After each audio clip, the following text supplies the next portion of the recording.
سورۃ الشعراء کی آیت نمبر 52۔ الحمدللہ وکفی وسلام علی عبادہ الذین اصطفی، خصوصاً علی سید الرسل وخاتم الانبیاء وعلی آلہ واصحابہ الاتقیاء۔ اما بعد فاعوذ باللہ من الشیطان الرجیم، بسم اللہ الرحمن الرحیم۔ وأوحينا إلى موسى أن أسر بعبادي إنكم متبعون، فأرسل فرعون في المدائن حاشرين إن هؤلاء لشرذمة قليلون وإنهم لنا لغائظون وَإِنَّا لَجَمِيعٌ حَاذِرُونَ۔ فَأَخْرَجْنَاهُمْ مِنْ جَنَّاتٍ وَعُيُونٍ وَكُنُوزٍ وَمَقَامٍ كَرِيمٍ كَذَلِكَ وَأَوْرَثْنَاهَا بَنِي إِسْرَائِيلَ۔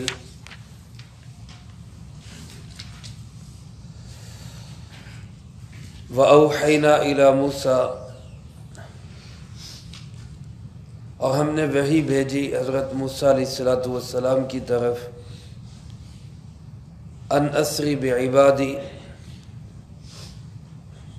کہ رات رات میں لے کے نکل جاؤ میرے بندوں کو، انکم متبعون، کوئی شک نہیں کہ تمہارا پیچھا کیا جائے گا۔ فارسل فرعون فی المدائن حاشرین، بس بھیجے فرعون نے شہروں میں جمع کرنے والے، ان ہؤلاء لشرذمۃ قلیلون، اور کہنے لگا کہ بے شک یہ لوگ ایک چھوٹی سی جماعت ہے، وَإِنَّهُمْ لَنَا لَغَائِظُونَ، اور بے شک ان کی وجہ سے ہمارے دل جلے ہوئے ہیں، وَإِنَّا لَجَمِيعٌ حَاذِرُونَ، اور بے شک ہم سب مسلح ہیں۔ فَأَخْرَجْنَاهُمْ مِنْ جَنَّاتٍ وَعُيُونٍ، بس ہم نے نکالا ان کو باغات سے اور چشموں سے، وَكُنُوزٍ وَمَقَامٍ كَرِيمٍ، اور خزانوں سے اور ان کی عمدہ جگہوں سے، کذالک، اسی طرح، وَأَوْرَثْنَاهَا بَنِي إِسْرَائِيل، اور ہم نے اس کا وارث بنا دیا بنی اسرائیل کو۔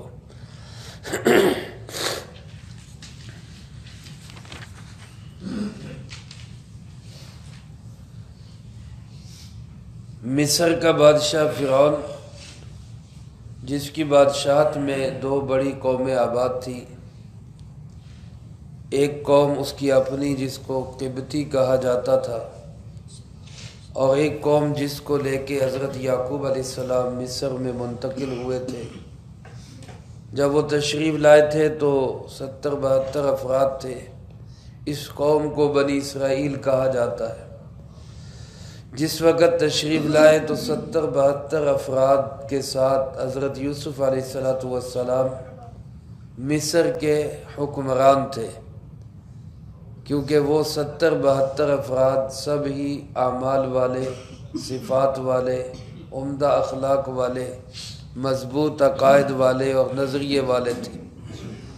لیکن پھر جو جو وقت گزرتا گیا، نظریات وہ دنیا اور عیاشی میں بدلتے گئے، عیش و عشرت اور آرام طلبی دل اور دماغ میں گھس گئی۔ اس کا نتیجہ یہ ہوا کہ اب یہ بنی اسرائیل 6 لاکھ کی تعداد میں تھے، لیکن فرعون کی غلامی کر رہے تھے۔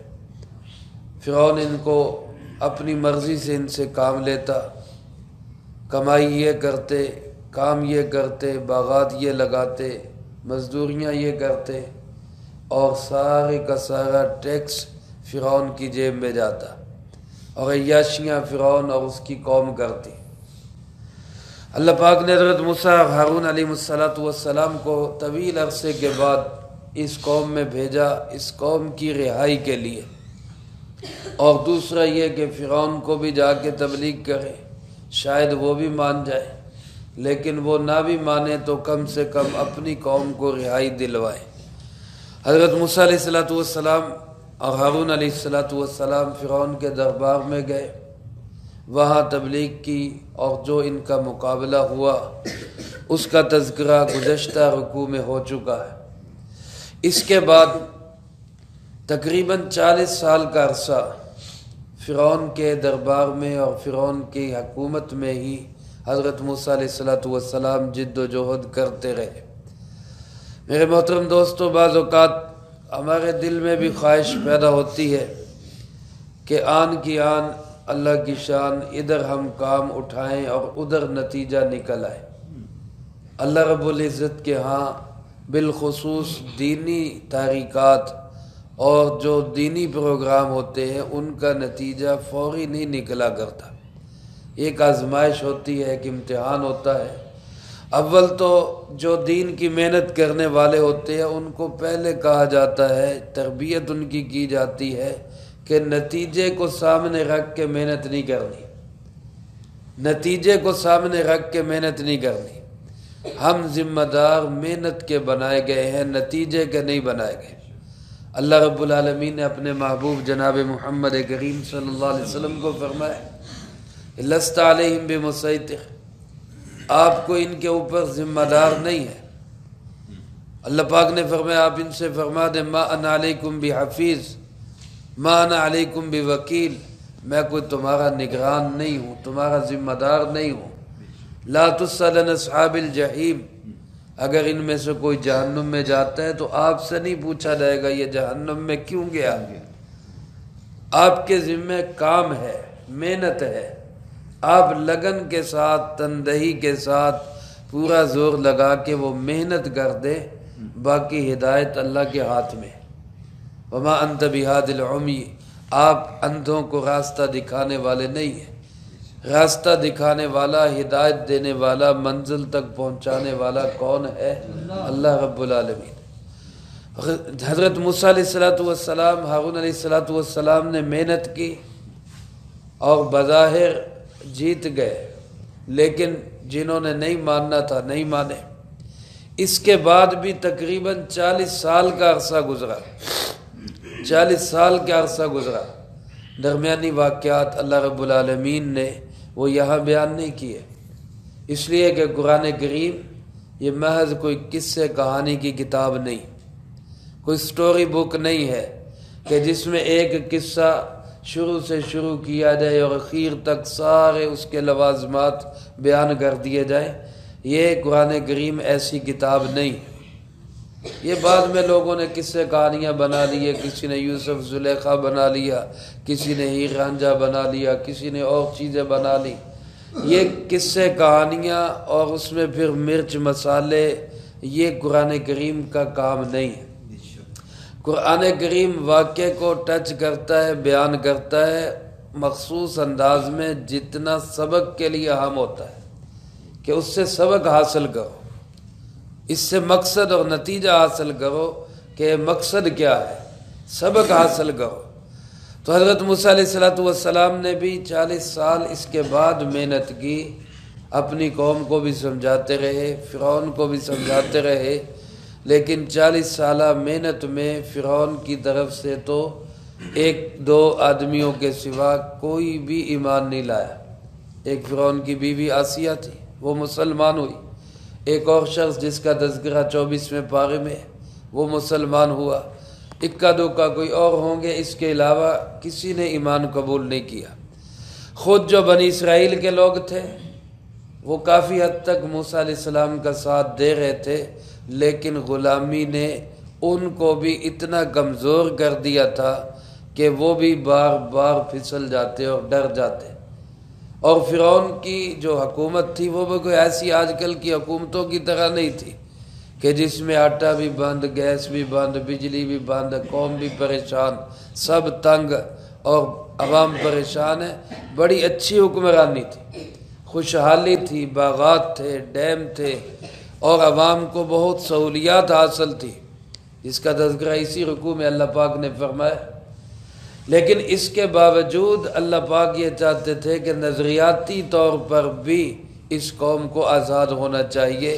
اللہ کی زمین ہے، اس پہ نظام بھی کس کا چلنا چاہیے؟ اللہ ہی کا چلنا چاہیے۔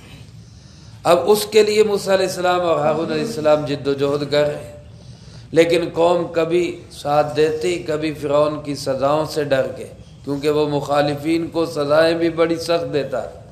اللہ پاک نے ارشاد فرمایا قرآن کریم میں، وَفِرْعَوْنَ ذِي الْأَوْتَادِ، وہ فرعون جو میخوں والا ہے، کیلوں والا ہے۔ کیلوں والا اور میخوں والا اس کو کیوں کہا جاتا؟ کہ جو اس کی حکومت کا باغی ہوتا یا اس کے خلاف چلنے کی کوشش کرتا تو یہ زمین میں لٹا کر اس کے ہاتھوں پاؤں میں کیلیں گاڑ دیا کرتا، یا دیوار کے ساتھ کھڑا کر کے کیلے ٹھونک کے اس کو دیوار میں ہی جڑ دیا کرتا، اور بعض اوقات اوپر سانپ اور بچھو چھوڑ دیتا کہ اب اسی طرح وہ اس کو کاٹتے رہیں اور یہ بندہ ہل بھی نہ سکے۔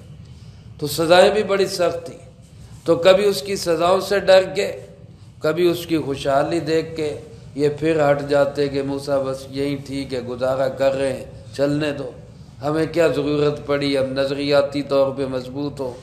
لیکن بہرحال اللہ کے نبی پھر بھی جد و جہد اور کوشش میں لگے رہے، تاکہ ایک وقت آیا 40 سال کے بعد اللہ پاک فرماتے ہم نے سوچا، ہم نے حکم دیا موسیٰ علیہ السلام کو کہ اب آپ اس قوم کو لے کے مصر سے نکل جائیں، آزادی کرا دیں، اس قوم کو یہاں سے لے جائیں، آزاد ہو جائے، ہجرت کر جائے، یہ علاقہ تو ان کے قابو میں نہیں آ رہا، علاقہ چھوڑ کے کسی اور علاقے میں چلے جائیں۔ اس کے لیے موقع کون سا اختیار کیا گیا؟ بنی اسرائیل کا ایک مذہبی تہوار ہوتا تھا جس کے لیے یہ مصر سے باہر نکل کر 2-3 دن اپنا پروگرام کرتے تھے۔ یوں کہہ لیں جیسے ہمارے یہاں رائے ونڈ کا اجتماع ہوتا ہے، شہر سے باہر نکل کے 2-3 دن کے لیے اجتماع کرتے، تو ایسا ان کا کوئی مذہبی تہوار تھا، مذہبی پروگرام تھا، کوئی جلسہ تھا جس پہ یہ ہر سال جایا کرتے تھے۔ تو اس دفعہ بھی وہ پروگرام کا وقت آیا تو اللہ پاک نے موسیٰ علیہ السلام کی طرف وحی بھیجی کہ آپ ساری قوم سے کہہ دیں کہ اس دفعہ کوئی پیچھے نہ رہے، سب نکلے، کیونکہ اب واپس نہیں آنا، اب آگے چلے جانا ہے۔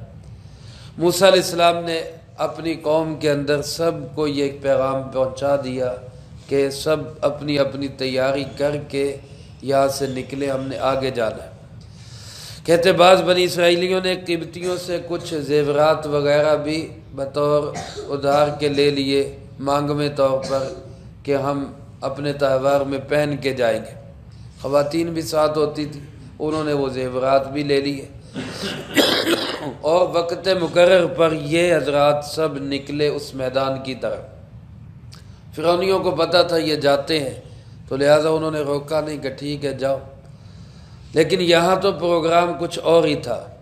اللہ پاک فرماتے اوحینا الی موسیٰ، ہم نے موسیٰ علیہ السلام کی طرف وحی بھیجی ان اسری بعبادی، کہ شبہ شب میرے بندوں کو لے کے نکل جائے، راتوں رات۔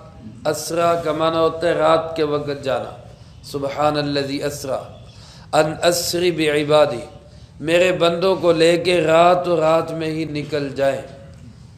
لیکن ساتھ ہی اللہ پاک نے یہ بھی آگاہ کر دیا، متنبہ کر دیا کہ انکم متبعون، خیال کرنا تمہارا پیچھا بھی کیا جائے گا۔ یہ مت سمجھنا کہ پیچھے کوئی نہیں آئے گا اور تمہیں آزادی سے جانے دیا جائے گا۔ اللہ پاک چاہتے تو پیچھا کرنے سے ہی فرعون کو روک سکتے تھے، لیکن اللہ کی بھی عجیب شانیں ہے، اللہ آزماتا بھی ہے کہ بندے کے اندر کتنا دل گردہ ہے، اپنی پسلی کتنی ہے۔ بندہ ہمت تو کرے، پہلا قدم تو اٹھائے، پھر اللہ کی مدد بھی آتی۔ اپنے اندر ہی کوئی جان اور ہمت اور اپنی پسلی نہ ہو اور بندہ کہتا رہے بس اللہ ہی کی مدد آ جائے، تو وہ کر تو ویسے بھی سکتا ہے لیکن خود بندہ فیل ہو جاتا ہے۔ اللہ پاک نے فرمایا بھئی جاؤ، نکلو، مصر کو چھوڑو، بحر قلزم کی طرف جاؤ، اس دریا کو پار کرو اور آگے ملک شام کی طرف چلو، یہ تمہارا راہ سفر ہے، اور یہ یاد رکھنا کہ تمہارا پیچھا کیا جائے گا۔ چنانچہ 3 دن گزر گئے، یہ واپس نہ آئے، 3 دن کے لیے جاتے تھے۔ فرعون کو شک و شبہ ہوا، اس نے سوچا بھی پہلے تو اگر جاتے بھی تھے تو کچھ نہ کچھ لوگ پیچھے گھروں میں چھوڑ جاتے تھے، اس دفعہ سارے ہی چلے گئے، اور پھر 3 دن ہو گئے واپس ہی کوئی نہیں آ رہا۔ چنانچہ اس نے جو اپنی CID اور فوج اور CTD اور ادارے اور ایجنسیاں سب متحرک کی کہ پتہ کرو، تو رپورٹ ملی کہ جناب وہ تو نکل رہے ہیں، ان کا تو کوئی اور ہی پروگرام ہے، وہ تو آگے بڑھتے جا رہے ہیں۔ تو فرعون نے پھر سب فوجوں کو اکٹھا کیا، ایمرجنسی نافذ کر دی۔ فارسل فرعون فی المدائن حاشرین، اس نے شہروں کے اندر سب حاشرین کو اکٹھا کر لیا، چھٹیاں منسوخ ہو گئیں، پولیس والے فوج والے سب آ جاؤ، ان سب کو ہم نے پکڑ کے لانا ہے۔ اور پھر ان کو حوصلہ دیتے ہوئے کہنے لگا ان ہؤلاء لشرذمۃ قلیلون، یہ مٹھی بھر لوگ ہیں، کچھ نہیں ہوتا، ہم ان کو پکڑ لیں گے، یہ مٹھی بھر لوگ ہیں۔ جیسے آج کے حکمران بھی اسلام والوں کو، دین والوں کو، مجاہدین کو کیا کہتے ہیں؟ تھوڑے سے لوگ ہیں، مٹھی بھر لوگ ہیں، ان کی کیا حیثیت ہے، یہ چند لوگ ہیں، 2% طبقہ ہے۔ ان ہؤلاء لشرذمۃ قلیلون، فرعون نے بھی اپنی فوجوں کو، پولیس کو، ایجنسیوں کو متحرک کرنے کے لیے اور جوش دلانے کے لیے کہنے لگا تھوڑے سے لوگ ہیں، چھوٹی سی جماعت ہے، کوئی مسئلہ نہیں۔ وَإِنَّهُمْ لَنَا لَغَائِظُونَ، لیکن اس چھوٹی سی جماعت نے ہمارے دل ساڑے ہوئے۔ یہ فرعون کہنے لگا جب سے موسیٰ علیہ السلام آئے ہیں، ان کے حقائق اور دلائل کا سامنا نہیں ہو رہا، ہمارے دل جلے ہوئے، ہم ان کی وجہ سے تنگ دل ہیں۔ وَإِنَّا لَجَمِيعٌ حَاذِرُونَ، اور ہم ان سب کو اکٹھا کر سکتے ہیں، ہم ان سب کو گرفتار کر سکتے ہیں۔ حاضرون کا ایک معنی یہ کہ ہم ان کو جمع کر سکتے ہیں، اور ایک معنی یہ کہ ہم سب مسلح ہیں۔ خذوا حذرکم، حذر اسلحہ سے، ہم سب مسلح ہیں، ان کے پاس کچھ نہیں، ہمارے پاس ہتھیار ہے۔ اب فرعون اپنا پورا لشکر اکٹھا کر کے وہاں سے نکلا۔ اس لشکر کی تعداد مختلف روایات میں مختلف آئی ہے، 13 لاکھ سے 16 لاکھ تک کی روایات ہے۔ اتنا بڑا لشکر نکلا 6 لاکھ افراد کو پکڑنے کے لیے، اور یہ خود نکلا۔ یہ فرعون اپنے اس تخت کو، تاج کو، محلات کو اور اچھے مقامات کو، باغات کو، خوشحالیوں کو چھوڑ کے خود نکلا۔ اللہ فرماتے نہیں، فَأَخْرَجْنَاهُمْ، ہم نے نکالا ان کو۔ حالات ایسے بن گئے کہ یہ بھی بھول گیا کہ چلو جاتے ہیں تو جائیں، ہمیں ان سے کیا لینا دینا، ہمارے پاس تو ہے اپنا مصر ہے، یہ چلے بھی جائیں تو چھٹی ہو جائے گی، ہماری خوشحالی اور بڑھ جائے گی، جو ایک ٹینشن ہے وہ بھی ختم ہو جائے گی۔ لیکن وہ اقتدار کا نشہ اور وہ غلام رکھنے کا جذبہ، بیگار لینے کا شوق، اور اپنے ملازم کہ جناب یہ ہمارے ہو کر کہاں جا سکتے ہیں، اس جوش اور انتقام نے اس کے اندر آگ لگا دی، چھوڑ دیا محل، نکل آیا اپنے تخت و تاج سے، محلات سے۔ اللہ فرماتے ہیں اخرجناہم، ہم نے نکالا ان کو، من جنات و عیون، ان باغات سے اور ان چشموں سے۔ اس کے ملک کے اندر باغات تھے، چشمے تھے، خوشحالی تھی، وکنوز، خزانے بھرے ہوئے تھے، ومقام کریم، عمدہ عمدہ مقامات اور محلات تھے۔ ان خوشحالیوں میں سے اس کو صحرا کے اندر لانے والا کون ہے؟ اللہ رب العالمین۔ تو یہ بادشاہوں کے اوپر حالات ایسے آ جاتے ہیں، جب ان کی پکڑ کا وقت آتا ہے تو وہ جوش انتقام میں اندھے ہو جاتے ہیں، اور خود چل کے پھر اپنی سزا کی جگہ پہ آتے ہیں۔ اب اس نے تو مرنا تھا، غرق ہونا تھا، اس کو کوئی لے کے تو نہیں آیا، موسیٰ علیہ السلام نے کوئی پولیس تو نہیں بھیجی کہ جاؤ فرعون کو یہاں لے کے آؤ، اس کو غرق کرنا ہے۔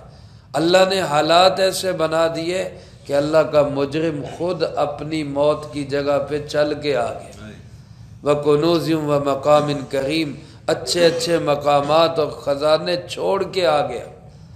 اور اللہ پاک فرماتے ہیں کذالک، اسی طرح ہوا، یہ جو سب کچھ تھا، یہ باغات، یہ چشمے، یہ نہریں، یہ خزانے اور یہ عمدہ مقامات، ان سب کا وارث ہم نے بنی اسرائیل کو بنا دیا۔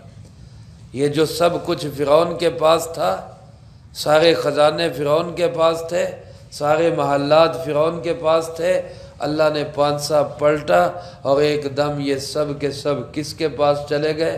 وہ بنی اسرائیل کے پاس چلے گئے۔ تاریخی اعتبار سے قرآن پاک کی اس آیت پر اشکال ہوتا ہے کہ بنی اسرائیل کے لوگ، وہ تو بحر کلزم سے جب نکلے فرعون غرق ہوا، اگلی آیات میں اس کا تذکرہ آ رہا ہے، تو بنی اسرائیل کے لوگ واپس مصر میں نہیں آئے، وہ تو آگے چلے گئے۔ آگے جا کے اللہ پاک نے ان کو کہا ملک شام میں داخل ہو جاؤ، قوم عمالقہ کے ساتھ جہاد کرو، لیکن انہوں نے وہاں بھی موسیٰ علیہ السلام اور ہارون علیہ السلام سے کہہ دیا کہ فَذْهَبْ أَنْتَ وَرَبُّكَ فَقَاتِلَا إِنَّا هَاهُنَا قَاعِدُونَ، کہ تو اور تیرا رب جا کے لڑ، ہم سے تو نہیں لڑا جاتا۔ اللہ پاک نے سزا کے طور پہ پھر ان کو 40 سال ایک کھلے میدان کے اندر گرفتار کر لیا۔ اب سبحان اللہ کہیں گے کہ اللہ پاک نے کھلے میدان میں، دیواریں کوئی نہیں، گیٹ کوئی نہیں، کسی طرف کوئی آڑ نہیں، کوئی رکاوٹ نہیں، کھلے میدان میں اللہ نے گرفتار کر دیا۔ اور 1-2 دن کے لیے نہیں، 40 سال کے لیے اللہ کو گرفتار کرنے کے لیے جیلیں بنانے کی ضرورت نہیں ہے، کھلا میدان ہے، 40 سال اس میں سے نکل نہیں سکے اسی میدان کے اندر، اور قیدی بنا کے رکھ کے پھر اللہ نے من و سلوہ دیا۔ بعض اوقات ہمارا دل ہوتا ہے من و سلوہ ہمیں بھی مل جائے، من و سلوہ قید خانوں میں ملتا ہے، 40 سال کی قید بھگتنی پڑتی، پھر من اور سلوہ ملتا ہے۔ اب 40 سال وہاں قید ہیں، قیدیوں کو من اور سلوہ مل رہا ہے، قیدیوں کو لباس فراہم ہو رہا ہے، قیدیوں کو بادلوں کا سایہ فراہم ہو رہا ہے، رات کو روشنی فراہم ہو رہی۔ اس عرصے میں موسیٰ علیہ السلام کا بھی انتقال ہو جاتا ہے، ہارون علیہ السلام کا بھی انتقال ہو جاتا ہے، اور اسی میدان میں دونوں کی وہ قبور بنتی ہے۔ پھر 40 سال کے بعد حضرت یوشع علیہ السلام کی قیادت میں نسل بدل گئی، قوم کے اندر اتنی ہمت اور جرأت پیدا ہوئی کہ ہم آگے شام پہ حملہ کر سکیں۔ پھر وہ شام میں گئے اور شام کے اندر ان کا قبضہ ہوا، تو مصر میں تو وہ آئے ہی نہیں واپس۔ تو اللہ پاک نے کیسے فرمایا کہ ہم نے ان سارے خزانوں کا وارث بنی اسرائیل کو بنا دیا؟ تو اس پہ بعض علماء نے مختلف جوابات دیے ہیں۔ 2 جواب ان میں سے وہ زیادہ قرین قیاس ہیں، اور خلاصہ ان کا یہ ہے، ایک تو یہ کہ جب موسیٰ علیہ السلام اپنی قوم کو لے کے بحر کلزم سے پار ہوئے اور فرعون اس میں غرق ہو گیا اور اس کا لشکر ڈوب گیا، تو موسیٰ علیہ السلام نے چند بنی اسرائیلیوں کو، سب کو نہیں، چند ایک کو واپس بھیج دیا کہ اب تم جا کے مصر کا نظام سنبھالو۔ باقی تو آگے چلے گئے، چند واپس مصر میں آئے اور انہوں نے مصر کا نظام سنبھالا۔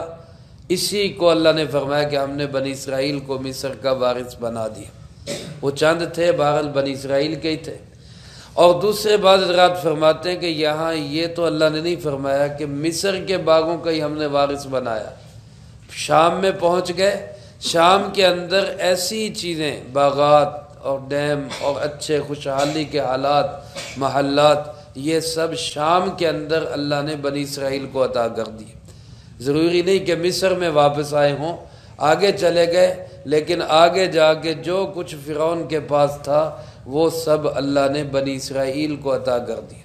تو میرے محترم دوستو، سب کا وراثت یہ ایمان والوں کے لیے۔ اللہ پاک فرماتے ہیں ان الارض للہ یورثها من یشاء، زمین اللہ کی ہے، وہ جس کو چاہتا ہے زمین کا وارث بناتا ہے۔ ایمان والے زمین کے حقیقی وارث ہیں، کیونکہ یہ اللہ کی زمین پہ اللہ کا نظام چلاتے ہیں، لیکن ان کو زمین تب ملے گی جب ان کے اندر اللہ کی وہ صفات پیدا ہوں گی۔ اللہ کا وعدہ ہے، ایمان والوں کے ساتھ وعدہ ہے کہ ہم تمہیں زمین میں خلافت عطا کریں گے، لیکن کس بنیاد پر؟ کہ تمہارے اندر بھی کوئی پاور اور قوت ہو، تمہارے اندر بھی کوئی ایمان ہو، تمہارے اندر بھی کوئی حریت اور فکری طور پر آزادی حاصل کرنے کا کوئی جوش اور جذبہ تو اللہ ہم سب کو وہ نصیب فرمائے۔ جس دن ہماری قوم کے اندر فکری اور ذہنی آزادی کا جذبہ پیدا ہوگا، اللہ اس دن ہمارے حالات کو بدلیں گے۔ اللہ پاک ہم سب کو یہ درس حریت اور فکری آزادی اور ذہنی سوچ کی آزادی اللہ ہم سب کو نصیب فرمائے۔ جو کہا سنا اس کو زندگی میں لا کے دوسروں تک پہنچانے کی توفیق عطا فرمائے۔